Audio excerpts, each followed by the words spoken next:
तो माँ बैठी, चेयर पे बैठी और माँ से कहता देखो इस स्क्रीन की तरफ। अब माँ ने जैसे ही स्क्रीन की तरफ फोकस किया, वो पहले से ही कुल्हाड़ी लेके रखे हुए था। उसने अपनी माँ पे वार करने शुरू कर दिए। भाई साहब। और माँ की चीखें नीचे ना जाएं, इसलिए उसने पहले से ही स्पीकर पे म्यूजिक तेज वॉल्यूम में बजा रखा था। पर सोचिए, फादर और मदर मरे पड़े। उसने आराम से लंच किया। पुलिस ने जब उसको पकड़ा है तो उसने ना भागने की कोशिश की, वो चीज़ रिकॉर्डेड है। वो बड़े आराम से कैजुअली पुलिस के साथ उनकी गाड़ी में बैठा और वो मुस्कुरा रहा है। क्राइम तो सबने देखा था, लेकिन जो अब इसका जो इस क्राइम का खुलासा था वो बहुत अलग था। और वो हिस्ट्री में अपना एक अलग जगह बनाने वाला था। तो शुरुआत होती है 2017 में। नंथनकोडे में बेंस कंपाउंड है, जो वहाँ के सीएम ऑफिस से अराउंड 500 मीटर्स की दूरी पे बहुत पास में है। तो वहाँ एक बहुत बड़ा सा बंगलो है, लिटरली बहुत बड़ा, बहुत स्पेशियस है। तो वहाँ पे आग लग जाती है रात में और धुआं निकल रहा होता है। तो पड़ोसी जो थे उन्होंने देखा कि आग लग गई। उन्होंने फायर ब्रिगेड को फ़ोन किया। सिंस सीएम ऑफिस के पास था तो सेंसिटिव एरिया होता, आप जानते हो। तुरंत जो है पुलिस ने प्रॉम्प्ट रिएक्ट किया और फायर ब्रिगेड आ गई, पुलिस की टीम पहुंच गई और आग पे काबू पा लिया। तो पड़ोसियों से पुलिस ने पूछा कि इस घर में कौन कौन है, क्योंकि जानना रहता है। आग बहुत तेज़ थी, तो उन्होंने बताया कि इस घर में जो है 5 लोग रहते हैं। पुलिस की टीम और फायर ब्रिगेड जब आग पे काबू पाया गया, वो उसके अंदर गई। तो अंदर गई तो उनको अंदर फर्स्ट फ्लोर के बाथरूम में 4 डेड बॉडीज मिली। ओके। और एक ग्राउंड फ्लोर के बाथरूम में एक और डेड बॉडी मिली। टोटल 5 बुरी कंडीशन में जली हुई। उन्होंने बॉडी को बाहर निकाला। बॉडी की कंडीशन बहुत ज़्यादा ख़राब हो गई थी, क्योंकि आग जो है वो इतनी ज़्यादा फैल चुकी थी। सबसे हैरानी की बात ये थी, जब उन्होंने बॉडी निकाली, घर तो पूरा तहस नहस हो गया था। बॉडी बाहर निकाली, 5 लोग थे, पड़ोसी भी घिरे हुए थे। बॉडी को ले गए। जब बॉडी की जांच हुई तो अब जो खुलासा होने वाला था वो पुलिस के लिए, पुलिस ने भी आज तक ऐसा केस नहीं देखा था। उन्होंने क्या किया, जब बॉडी की जांच करनी शुरू की तो देखा बॉडी को किसी ने काटने का प्रयास किया है, मतलब बॉडी में कट थे। अच्छा। तो जब पोस्टमार्टम के पहले भी एक प्रीलिमिनरी जांच होती है, इन्वेस्टिगेशन में पहले जांच करते हैं कि बॉडी क्या है। तो उन्होंने देखा बॉडी को काटा गया था किसी धारदार हथियार से, बहुत सारे टुकड़े किए गए थे। और सिंस वो बर्न हो गई थी तो वो समझ में आ भी रहा था, तो टुकड़ों में थी। 4 बॉडी तो बुरी कंडीशन में थी, लेकिन सबसे ज़्यादा हैरानी की बात ये थी, जो 5वीं बॉडी थी वो बॉडी थी ही नहीं। जो नीचे मिली थी? नहीं, वो जो टोटल मिली थी बॉडी, वो तो पहले ले आए। पहले तो पता नहीं कहाँ से कौन मिली है, पहले तो ले आए। और जो ऊपर 4 एक साथ मिली थी, उसमें से 3 बॉडी तो इंसान की थी, चौथी बॉडी पुतला था। अरे मेटल का पुतला। तो ये कभी पुलिस ने नहीं देखा था कि ऐसा कोई केस होगा जिसमें एक पुतला निकले। तो अब ये तो क्लियर था कि 4 लोग खत्म हुए हैं, 5वां पुतला है। तो 5वां कौन है? उन्हीं में से कोई होगा। जब देखा गया तो उस पर पता लगा कि अब आइडेंटिफाई किया गया कि कौन कौन है फैमिली में। और आस पड़ोस के लोगों ने बताया तो देखा कि उसमें जो है एक ओल्ड एज लेडी की बॉडी है और 2 हस्बैंड वाइफ हैं, एक उनकी बेटी है और एक पुतला है। ओके। तो मिसिंग कौन था? उनका एक बेटा। तो उनका बेटा मिसिंग था। अब ये पुतला कहाँ से आया? तो सबसे पहली चीज़ लगती है कि क्या किसी ने उसको गायब कर दिया है, उसकी जगह पुतला प्लांट कर दिया है, क्योंकि या फिर उसने ही किया है, उसने पुतला प्लांट किया है। अब ये तभी पता लग सकता था कि जब ये पता लगे कि वो बेटा कहाँ पे है। तो अब खोज शुरू हुई, फोटोज़ मिल गई थी उनको। तो उन्होंने क्या किया, पुलिस ने तुरंत एक्ट किया और फोटोज़ जो है सर्कुलेट कर दी पूरे शहर भर में। और सिंस मीडिया में केस आ गया था तो बड़ा सेंसिटिव केस था, तो मीडिया में चारों तरफ ये खबर फैल गई, तो हर जगह लोगों को पता लगने लगा। ऑब्वियसली ये आप 1-2 मर्डर हो रहे हो, 5-5 लोग परिवार के, उसमें 4 लोग की बॉडी मिल चुकी है, घर जल गया है, ये इतना सेंसिटिव मामला, सबको खबर थी। तुरंत पुलिस ने पूरे शहर में, ये रात में हुआ है केस, रात में उनको पता लग गया है कि बॉडी जो है वो एक पुतला है, 4 लोग खत्म हो गए। और सुबह अर्ली मॉर्निंग उन्होंने पूरे शहर भर में पोस्टर लगवा दिए। 2 दिन बीत गए, कुछ भी पता नहीं लगा उनको। तभी क्या हुआ, उनको थम्पनूर रेलवे स्टेशन से फ़ोन आता है। तो जो बेटा जो गायब था उसका नाम था कैडल, कैडल जीनसन राजा नाम पूरा था। तो कैडल जो है उसकी फ़ोटो हर जगह से सर्कुलेट हो गई थी। रेलवे स्टेशन में जो एक स्टाफ था उसने देखा कि वो ट्रेन से उतर रहा है। जो लड़का था उसका हुलिया खुद में ही बड़ा अजीब था, उसके लंबे बाल और थोड़ा सा उसकी अलग तरह की मुस्कुराहट थी, उसका जो हाव भाव था बहुत ही वियर्ड था। वो ऐसा था कि कोई भी पहचान ले उसको। तो कोई जैसे तो पोस्टर से सर्कुलेट हो चुके थे, उन्होंने देखा, उन्होंने आइडेंटिफाई किया कि यही है। पुलिस को फ़ोन किया, पुलिस तुरंत आ गई। जब पुलिस आई, जनरली ऐसे केस में क्या होता है, जो सस्पेक्ट होता है अगर वो इन्वॉल्व है तो क्या करता है, भागने का ट्राई करता है। और वो ऐसे खुलेआम नहीं घूमता है, आइडेंटिटी चेंज करता है, कुछ अपना। ओपी ओपी पहन लेता है, दाढ़ी वाड़ी पुलिस हटा ने लेता स्मार्ट तरीका किया था कि 3 तरह की फोटो रिलीज की थी। है। ओके। एक जो उसके लंबे बाल थे उसके साथ, एक छोटे बाल के साथ, और एक बिल्कुल गंजा बिना बाल के। इन केस उसने अगर अपने बाल हटा लिए तो भी आदमी पहचान जाए। तो 3 तरह से फोटो उन्होंने जनरेट की थी, लेकिन उसने कोई चेंज नहीं किया था। और वो अपना मस्ती में ब्लू टी शर्ट और जीन्स पहने टहल रहा था। स्टेशन उतरा, पुलिस ने जब उसको पकड़ा है तो उसने ना भागने की कोशिश की, ना उसने कोई रेजिस्टेंस शो किया। वो आराम से उसने मुस्कुराते हुए, और मीडिया में वो आया, वो चीज़ रिकॉर्डेड है और न्यूज़ चैनल में कैप्चर किया कि वो बड़े आराम से कैजुअली पुलिस के साथ उनकी गाड़ी में बैठा और वो मुस्कुरा रहा है। ये कभी देखने को मिलता ही नहीं पुलिस को कि अपराधी आया ऐसे हाथों हाथ 2 दिन में उसको पकड़ में आ गया, वो मुस्कुरा के जा रहा है। कुछ तो ऑफ था, उसको लेके आ गए। अब यहाँ से कहानी में एक नया ट्विस्ट आना शुरू होगा, क्योंकि जो वो बताने वाला था, क्राइम तो सबने देखा था, लेकिन जो अब इसका जो इस क्राइम का खुलासा था वो बहुत अलग था। और वो हिस्ट्री में अपना एक अलग जगह बनाने वाला था।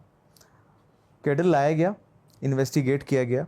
इंटरेस्टिंग कैसे हुआ, पुलिस ने उसको अरेस्ट किया, स्टेशन से लेके आई, फिर उससे पूछा कि तुमने क्यों किया ये सब। उन्होंने पहले सीधे आरोप लगाया। जनरली वो डिनाई करता, वो मुस्कुराता रहा, कुछ बोला ही नहीं। अच्छा। वो उस तरह उसकी वियर्ड तरह की एक्टिविटी थी। फिर उसने बताना शुरू किया अपने बारे में। तो उसने कहा कि मुझे ना अपने मदर फादर से नफ़रत थी। अब देखिएगा पैटर्न जो है वो सेम वैसा ही है जैसे हमने एमिटीविल में देखा, कि उसमें कल्प्रिट ने पहले कहा कि मुझे अपने जो है मदर फादर से गुस्सा थी, नफ़रत थी, इसलिए मैंने मार दिया। एक्चुअली में जो लोग ख़त्म हुए थे उसमें कैडल के फादर थे, कैडल की मदर थी, उसकी सिस्टर थी और उसकी नानी थी। नानी हम लोग नानी कहते हैं, एक्चुअली में जो उसकी मदर की आंटी थी तो वो नानी कहता था, तो उनकी नानी लगी तो हम नानी लेके चलते हैं, तो उसकी नानी थी। तो एक बहुत ओल्ड एज, एक उसकी खुद की बहन और मदर फादर। पुलिस ने पूछा कि तुमने मम्मी पापा को तो नफ़रत में मार दिया, तुमने अपनी बहन और नानी को क्यों किया, मारा। तो उसने कहा कि मदर फादर तो मेरे ख़त्म हो गए, तो अब उनका कौन ध्यान रखेगा, मैं तो रख नहीं सकता, तो मैंने उनको भी मार दिया। अरे अब ये चीज़ हम ऐसे बात कर रहे हैं, इमेजिन करिए जो इन्वेस्टिगेटिंग ऑफिसर सुन रहा है, उस समय जो माहौल है वो कितना इंटेंस होगा। अब जब ये चीज़ हुई उसके बाद उसने दूसरी कहानी बताना शुरू किया। तो उसने दूसरा एंगल जो बताया वो पैरानॉर्मल साइड था। अब उस साइड को समझने के लिए पहले चलते हैं पूरी उसकी हिस्ट्री को समझते हैं कैडल की, कि कहाँ से आया। क्योंकि कैडल ने जो नाम लिया था वो था एस्ट्रल प्रोजेक्शन का। एस्ट्रल प्रोजेक्शन जो है ये अगर आप एस्ट्रल प्रोजेक्शन सर्च करोगे तो क्या है, कहते हैं कि हमारा जो शरीर है ये फिजिकल फॉर्म है, एक एस्ट्रल प्लेन होता है, मतलब एक दूसरा जोन होता है जिसमें आप अपनी सोल को निकाल करके उसमें जा सकते हो। मतलब आप जीवित रहते हुए अपनी सोल को बाहर निकाल करके एक्सप्लोर कर सकते हो दूसरे जोन को, दूसरे वर्ल्ड में जा सकते हो। आप मरोगे नहीं, लेकिन आप अपनी आत्मा से दूसरी जगह एक्सप्लोर कर सकते हो, और ये थ्रू एस्ट्रल प्रोजेक्शन होता है। अब ये जो शब्द था ये आया था, ये लोगों ने कभी सुना नहीं था। तो ये कहाँ से आया और ये रीज़न क्या था, उसके लिए अगर हम पूरी हिस्ट्री को समझें इस केस की, तो कैडल जो है वो एक बहुत ही वेल ऑफ फैमिली में पैदा हुआ था। जो उसकी मदर थी वो रिटायर्ड कार्डियोलॉजिस्ट थी और एक बहुत रिनाउंड डॉक्टर थी, और जो फादर थे वो हिस्ट्री प्रोफेसर थे। तो हिस्ट्री के इतने बड़े प्रोफेसर, मदर कार्डियोलॉजिस्ट, एक बहुत ही अच्छी फैमिली, और फाइनेंशियली कोई दिक्कत नहीं थी। और जो उसकी सिस्टर थी वो भी MBBS की पढ़ाई कर रही थी चाइना में। तो घर में सब बहुत ही हाईली इंटेलिजेंट थे। कैडल क्या था, वो अलग तरह का बच्चा था। उसका पढ़ाई लिखाई में उतना इंटरेस्ट नहीं था। या आपने अगर नोटिस किया हो कि ऐसे परिवार में जहाँ पे सब बहुत ही ज़्यादा इंटेलिजेंट हैं और बहुत ज़्यादा पढ़े लिखे हैं, या जिनको इंटरेस्ट है पढ़ाई में, जो अच्छा कर रहे हैं अपनी फील्ड में, उसमें अगर कोई ऐसा बच्चा हो जिसको सीधे पढ़ाई में इतना इंटरेस्ट ना हो सकता है वो क्रिएटिव हो सकता है उसको किसी और चीज़ में इंटरेस्ट हो, लेकिन ऐसे में क्या होता है, वो बच्चा पिसता बहुत बुरी तरह है। क्योंकि मदर फादर की एक्सपेक्टेशन होती है कि यार ये भी ना मेरे बाकी बच्चे या मेरे रिलेटिव में जो है वो भी डॉक्टर बन जाए, वो भी इंजीनियर बन जाए, तो उनकी एक्सपेक्टेशन ऐसी होती है। वही सेम सिनेरियो था कैडल के साथ में कि यार तुम भी जो है कुछ अच्छा करो, एकेडमिकली कुछ अच्छा करो। उसका पढ़ाई में इंटरेस्ट नहीं था। स्कूल में उसकी खूब पिटाई होती थी, टीचर्स मारते थे क्योंकि पढ़ाई में उसका इंटरेस्ट था नहीं। और जब ऐसे सिनेरियो में क्या होता है कि पेरेंट्स का भी कोई उसे सपोर्ट नहीं मिला। मदर फादर भी उसी तरह से थे कि यार नहीं, पढ़ाई जो है वो तुम्हारी लाइफ बनाएगी, अगर तुम ये नहीं कर रहे हो तो बेकार है।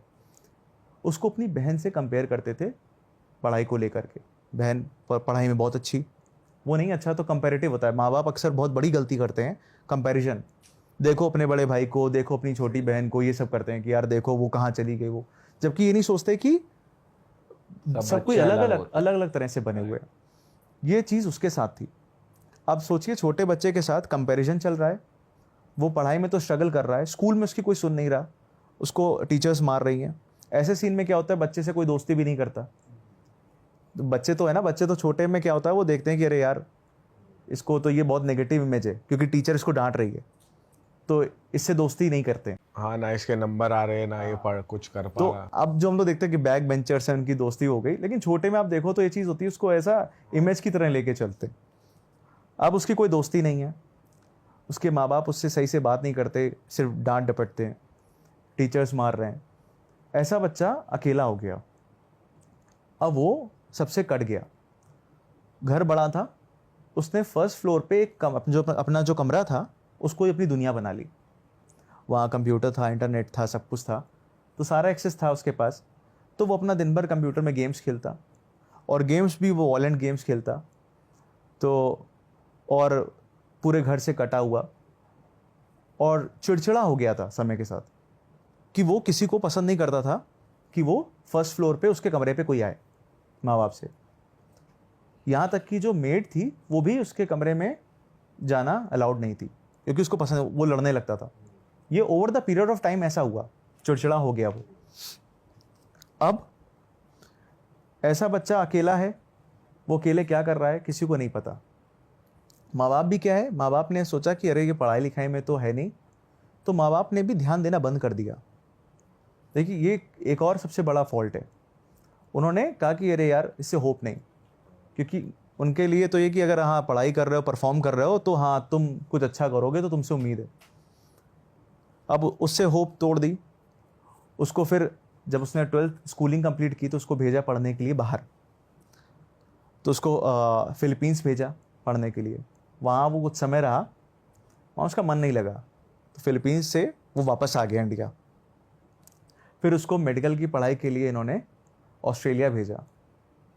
ये कुछ समय वहाँ रहा और ये वो भी छोड़ के आ गया।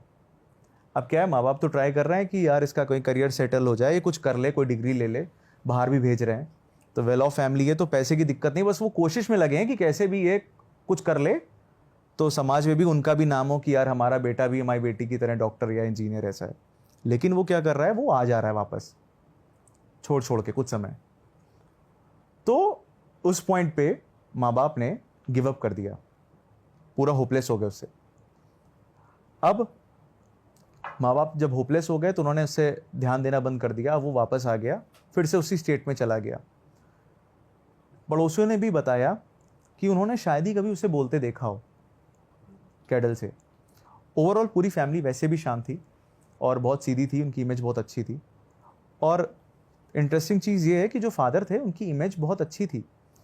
वो जिस पैसे वाले बहुत थे, घमंडी नहीं थे, बहुत डाउन टू अर्थ फैमिली थी। एक फैमिली जो समाज में बहुत अच्छी है, उसकी इमेज बहुत अच्छी है, और इतनी अच्छी कि अगर वो ऑटो भी ले रहे हैं तो जो किराया लग रहा है उससे ज़्यादा पैसा दे रहे हैं। तो लोगों की मदद करना, गरीबों के लिए दान पुण्य करना, और तो ये सारे अच्छे काम भी करते थे, तो समाज में उनकी इमेज अच्छी है।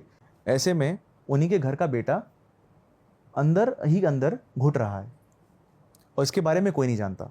अब क्या हुआ, एक दिन कैडल कहता है कि मुझे जो है गेम और एनिमेशन में इंटरेस्ट है और मुझे उसकी पढ़ाई करने के लिए ऑस्ट्रेलिया जाना है।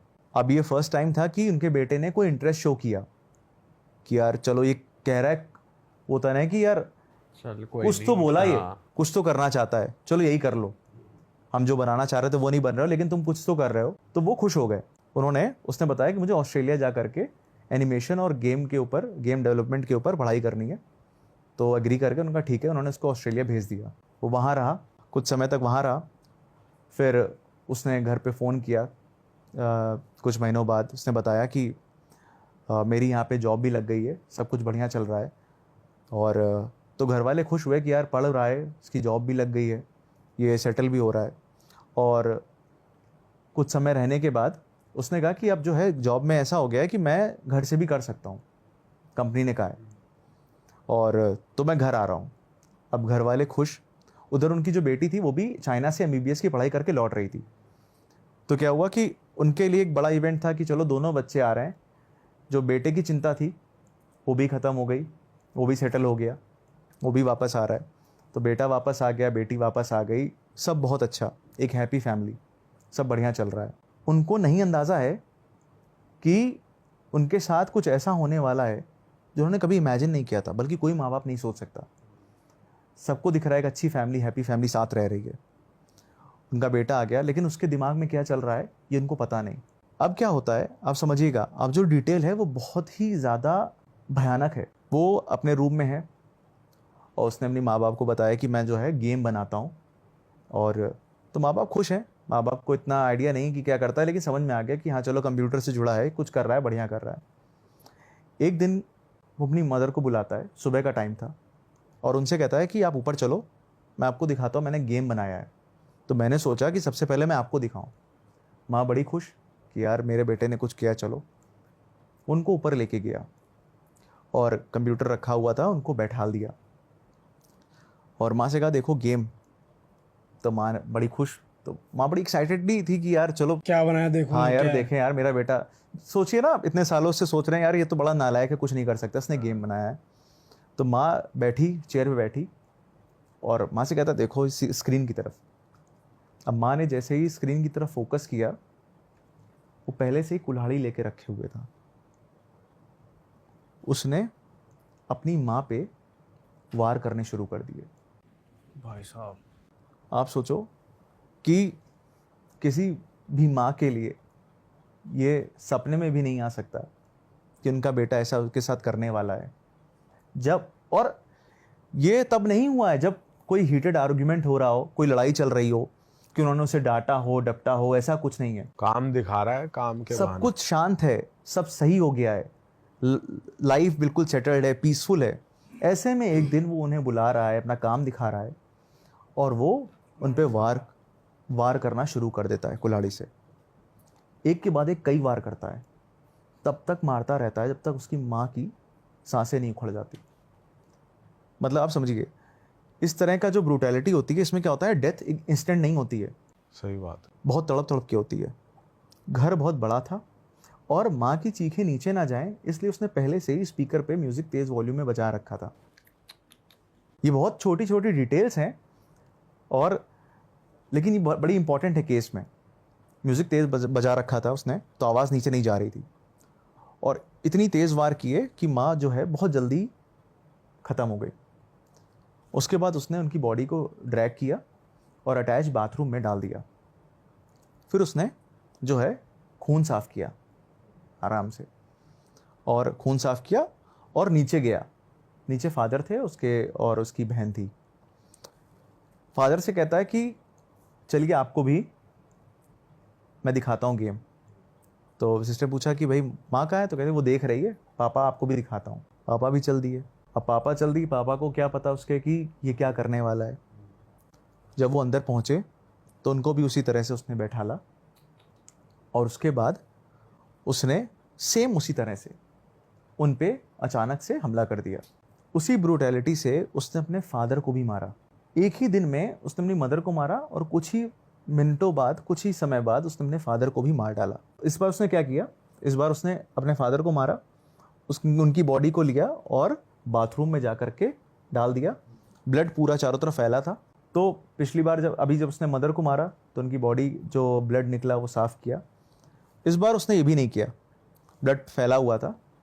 अब उसको जल्दी थी, वो गया अपनी बहन के पास नीचे और लंच करता है। ऊपर सोचिए फादर और मदर मरे पड़े हैं। उसने आराम से लंच किया। तो बहन ने पूछा कि भाई मम्मी पापा कहाँ हैं? तो उसने कहा भाई मम्मी पापा ऊपर हैं, गेम देख रहे हैं। तो खाना खा लो, फिर तुम्हें भी दिखाएंगे। लंच किया, उसकी बहन ने खाना खाया। कुछ भी अंदाज़ा नहीं है। सोचिए वो उसका भाई है, उसके साथ में रहे। आप सोचिए एक लड़का, जो घर का लड़का, साथ में रहा, पला बढ़ा, और वो मन में क्या चल रहा है उसके, ये कोई नहीं जान सकता। सुकून से उसने खाना खाया, लंच किया, फिर उसके बाद अपनी बहन को भी वो लेकर के ऊपर गया। अब जैसे मैंने बताया ना कि फादर का जो ब्लड है वो वहीं पड़ा हुआ था। वो जैसे ही पहुंची तो खून दिखा, तो इंस्टेंटली वो समझ गई कि यार कुछ गलत है। वो चापड़ रखे हुए था, छुपाए हुए। चौपड़ क्या होता है भाई? मशीट, जैसे आप देखते हो नारियल काटते हैं, हाँ हाँ हाँ। साउथ इंडिया में आप देखते हो नारियल काटने की, उसका बड़ा धारदार होता है। तो वो रखे हुए था छुपा करके। जब बहन ने देखा तो सेंस कर गई कि कुछ गलत है। उसने तुरंत कमरा छोड़ के भागने का ट्राई किया। अब जैसे ही बहन भागती है वो उसको पकड़ लेता है और एक वार कर देता है उस चापड़ से, मशीट से। अब जो वार हुआ उसकी गर्दन पे, तो ऑब्वियस सी बात है कि आदमी जो है इसके बाद मूव नहीं कर पाएगा। हमारे छोटा सा कट लग जाता है, कितना दर्द होता है। और उसने वार किया और सिस्टर को ड्रैग करके रूम के अंदर ले आया और फिर वैसे ही उसने अपनी बहन को भी मार डाला। आप सोचिए एक ही दिन में एक लड़का अपने माता पिता बहन तीनों को मार देता है। तीनों की बॉडी को ड्रैग करता है, बाथरूम में लेके जाता है, वहाँ पे डंप कर देता है। उसकी जो नानी है वो नीचे है, नीचे वाले फ्लोर में रहती थी, ऊपर नहीं जा सकती थी क्योंकि बूढ़ी थी, घुटने की वजह से वो ऊपर नहीं जा सकती थी। वो जानता है कि कोई मेड या कुक कोई आती नहीं है, ऊपर वाले फ्लोर में कोई था नहीं। प्लस कंपाउंड जो था वो बहुत बड़ा था, तो आप ये नहीं कर सकते कि यहाँ मारा तो पड़ोसी ने सुन लिया हो। तो बहुत इजी था इस चीज़ को हाइड करना। उसके बाद मारता है, नीचे आता है, जो अब बॉडी पड़ी हुई है। अगले दिन जो है मेड आती है, वो पूछती हैं, ऑब्वियस सी बात है, लड़का ऐसे दिखता नहीं, लड़का ही दिख रहा है। और जो है नानी अभी बची हुई है? नानी बची हुई है। नानी अपने घर पे, नानी को आइडिया नहीं है क्या है, नानी बहुत बूढ़ी है। मेड आती है, मेड पूछती है, ऑब्वियस सी बात है, मेड आएगी तो पूछेगी कि कहाँ पे हैं। तो उसने बताया कि मम्मी पापा जो है और बहन कन्याकुमारी रिलेटिव क्या गए हुए हैं। अच्छा। उसने पहले से, अब देखिएगा शातिर कितना है। उसने कहा कि मम्मी पापा तो गए हुए बाहर और अभी कुछ दिन बाद हो सकता है नानी भी चली जाए। अच्छा, पहले से पहले ही बता रहा है। उसने पहले से बोल दिया कि नानी भी चली जाए। मैं सरप्राइज रहता हूं कि आप सोचिए दिमाग, इंसान का दिमाग कितनी गहराई तक जा सकता है, कितने अंधेरों तक जा सकता है। ये हमारी आपकी सोच से भी बहुत परे है। उसने तो मेड, ऑब्वियसली बात है, क्वेश्चन थोड़ी करेगी आपसे कि भाई उसने कह दिया तो गए होंगे। उसने अपना यूजुअली काम वाम निपटाया और वो चली गई, मेड और कुक चले गए।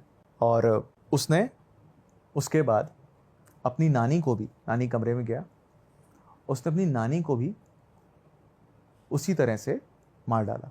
नानी को तो अंदाज़ा नहीं था कि ये करने वाला है। उसने नानी को भी मार डाला उसी रात और उनकी बॉडी को उनके ही अटैच बाथरूम में डाल दिया। वो ये जैसे बच्चों का खेल हो, मर्डर करना, वो भी अपने परिवार वालों का। अब नानी भी जो बची थी वो भी चली गई, वो भी ख़त्म हो गई।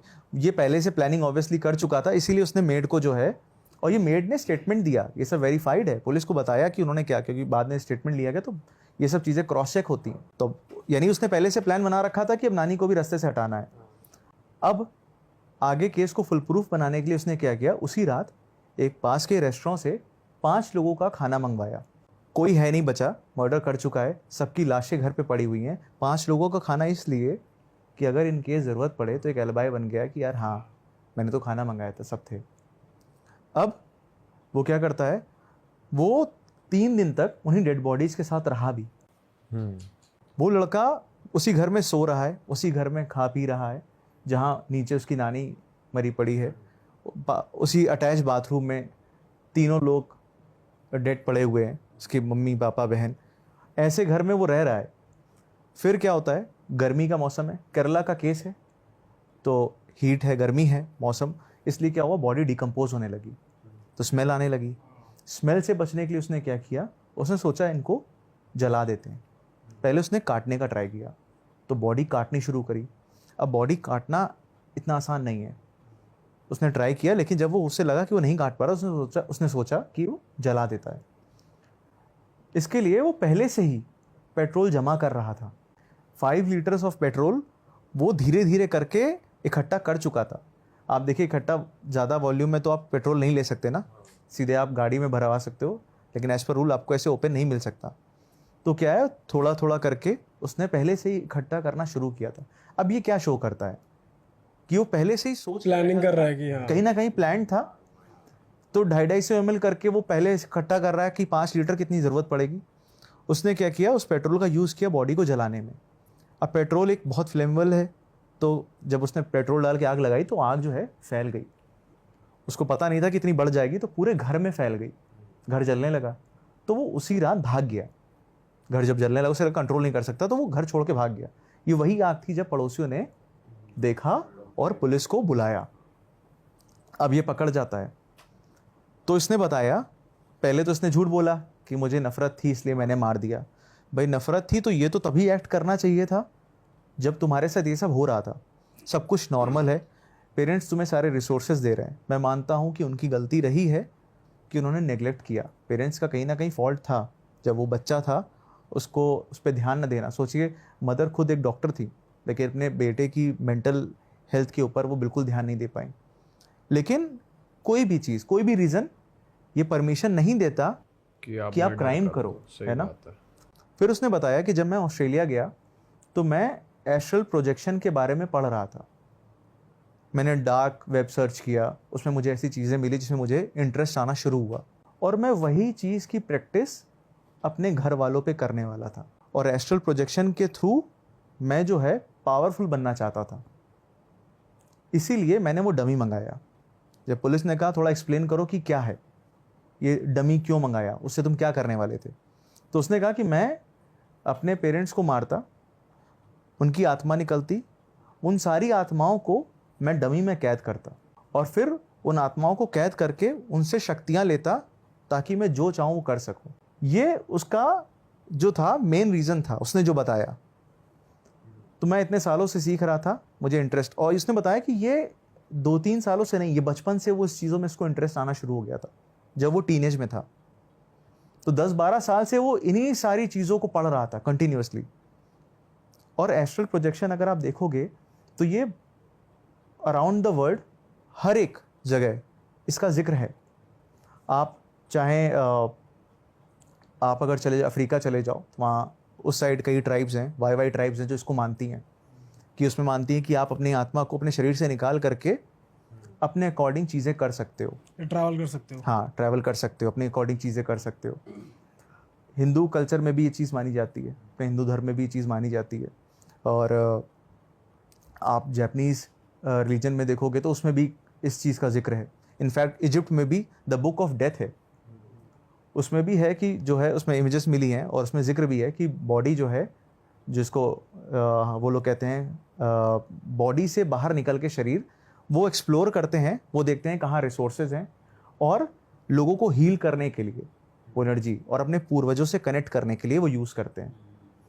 तो around the world, north America से लेकर के आपकी जापान तक, चाइना तक, इंडिया, हर जगह इसका जिक्र है एस्ट्रल प्रोजेक्शन ये का। चीज़ नहीं सुनने में आ रही है जो बता रहा है कि वो आत्मा जब निकल जाएंगी तो उनको वो हाँ, ट्रैप करके उनसे पावर्स लेगा। अब ये आप चीज़- समझिए, किसी एस्ट्रल प्रोजेक्शन में ये नहीं है हाँ, ये कहीं मेंशन कि आप किसी को मार के उसकी आत्मा, कई जगह ये भी न्यूज़ में आया कि उसने कहा कि मैं मार के देख रहा था, देखना चाहता था कि उसकी आत्मा शरीर से निकल रही है, तो पहली बार नहीं देख पाया इसलिए मैंने दूसरा मारा। ऐसा नहीं है, उसने कहा कि मैंने इसलिए मारा कि मैं उन सारी बॉडीज़ की जो उन सारी आत्माओं को कैद करना चाहता था, उससे शक्तियाँ लेना चाहता था।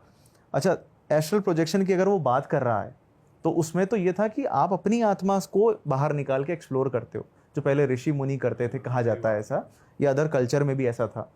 ये कहीं नहीं है कि भाई तुम किसी और को मार करके उनकी आत्मा से ये चीज़ ये की कहीं नहीं प्रैक्टिस है। कर रहे हो।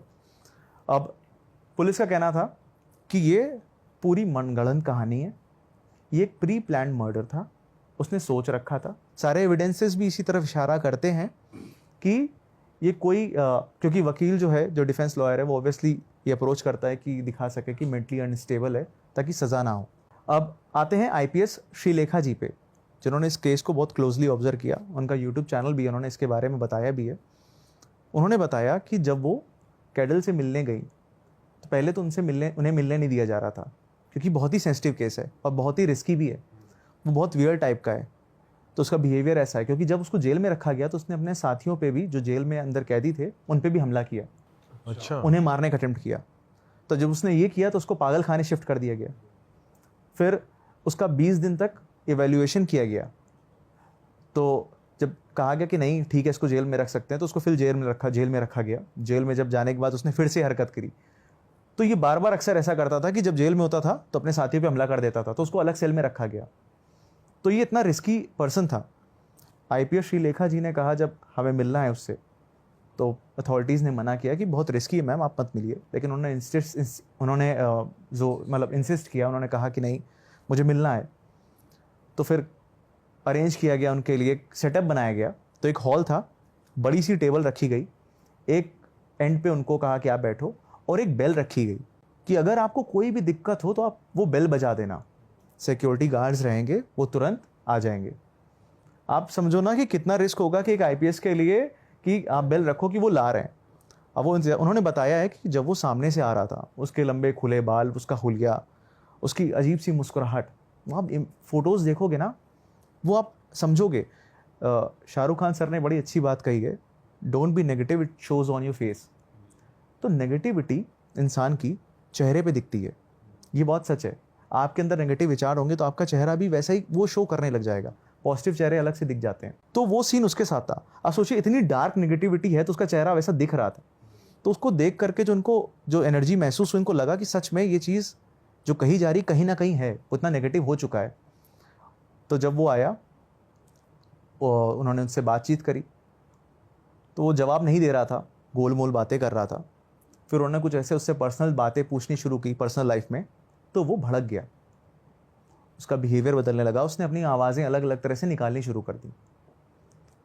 उसने एक चीज़ बोली, उसने लिटरली उनको आंटी कहा कि आंटी आपके पीछे वो खड़ा हुआ है और वो मुझसे कह रहा है कि मैं आपको मार दूं। ये आईपीएस श्रीलेखा जी ने खुद कहा है कि उसने एक तरह से ओपन थ्रेट दिया। उसने कहा कि आंटी आपके पीछे कोई खड़ा है जो मुझे कह रहा है कि मैं आपका मर्डर कर दूं।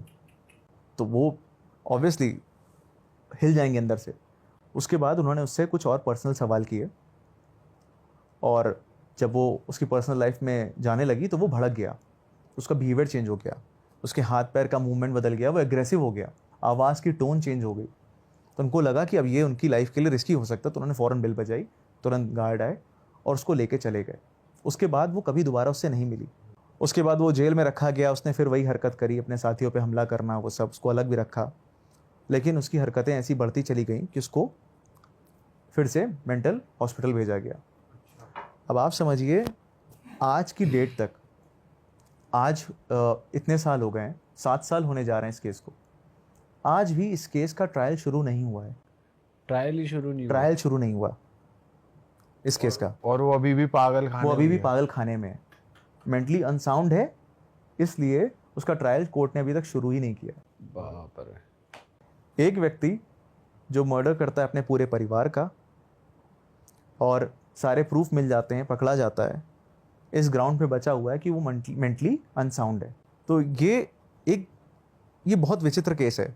जब इसके बारे में पढ़ा तो मैंने कहा कि देखिए, आप या तो लॉ के लूप होल कहिए, या फिर इंसान के माइंड के बारे में आप बात करिए, किसी भी जोन में जाइए, तो ऐसे सवाल हैं जिनके जवाब मिलना बड़े मुश्किल हैं। तगड़ी मिस्ट्री है भाई ये तो। हाँ, भाई ये बंदा ही अलग है कि माँ बाप को मार के खाना खा रहा है, भाई ये भी एक अलग ही है। साइको है भाई ये तो। तो या तो हेट इस लेवल की थी उसके अंदर कि उसको एक पॉइंट पे इफेक्ट नहीं पड़ रहा था, लेकिन अभी रियलिटी क्या है ये तो पता ही नहीं ना कि एक्चुअली में हेट थी या फिर वो या फिर सच में वो पैरानॉर्मल एंगल था कि नहीं था।